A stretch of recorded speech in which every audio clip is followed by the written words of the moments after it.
It all began with a search for water. In March of 1974, a group of farmers were digging a well in a field in Lintong County, just outside the ancient capital of Xi'an. As they dug deeper into the parched reddish earth, one of their shovels struck something hard. It wasn't a rock.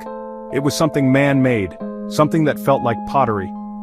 They had unearthed a fragment of a clay figure, a head with intricately carved features. They had no idea that their simple quest for water was about to change our understanding of ancient history forever. It was only when archaeologists arrived on the scene that the scale of the discovery began to unfold. What the farmers had hit was the edge of an immense buried army. An army of life-size terracotta soldiers standing in silent formation for over 2 millennia.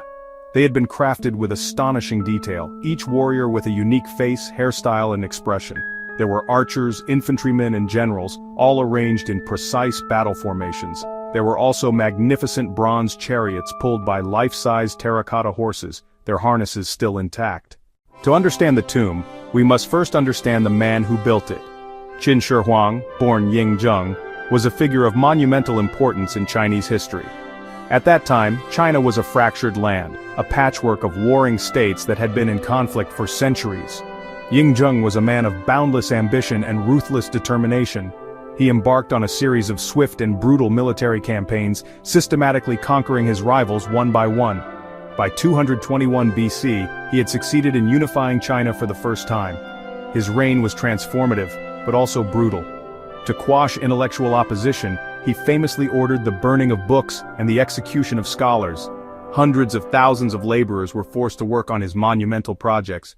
The tomb of Qin Shi Huang is not just a burial site, it is a sprawling subterranean palace complex.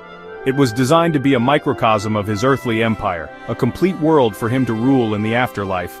The central tomb itself is buried beneath a massive man-made pyramid-shaped mound, which originally stood nearly 100 meters tall. This mound is the heart of a vast necropolis, a city for the dead.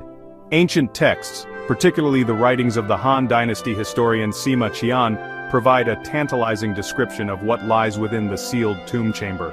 He describes a vast underground palace filled with rare treasures. The ceiling is said to be a map of the heavens, decorated with pearls and gems to represent the sun, moon, and stars, looking down upon China's great rivers recreated using flowing mercury. While the tomb remains sealed, modern science has given us the tools to peek beneath the earth without lifting a single shovel. Researchers have used ground-penetrating radar, magnetic surveys, and electrical resistivity tomography. Most intriguingly, soil surveys have detected unusually high concentrations of mercury directly above the central chamber. The shape of this mercury distribution bears a striking resemblance to a map of the Qin dynasty's rivers and coastlines, just as Sima Qian described. The decision to leave the central mausoleum untouched is not born of a lack of curiosity, but of profound responsibility. The experience with the terracotta army serves as a cautionary tale. When first unearthed, they were painted in vibrant colors that flaked off within minutes of exposure. Chinese archaeologists are acutely aware that our current scientific methods are not advanced enough to handle the excavation without causing irreparable damage. The treasures within have survived for over 2,200 years. We must be certain we can protect them. The future of the tomb's exploration will almost certainly lie in new technologies. Scientists dream of tiny robotic probes that could map the interior in 3 dimensions, or advanced scanning techniques that could provide clear, detailed images without disturbing a single grain of soil. The tomb of Qin Shi Huang holds a unique place in our collective imagination. In a world where so much has been explored, the tomb represents one of the last great secrets of the ancient world. It is a locked box, and we can only guess at its contents. The emperor's quest for immortality was, in a way, successful.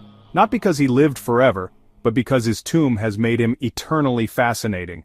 Until the day it is finally opened, it will continue to be history's greatest secret, guarded by a silent, subterranean army and the passage of time itself.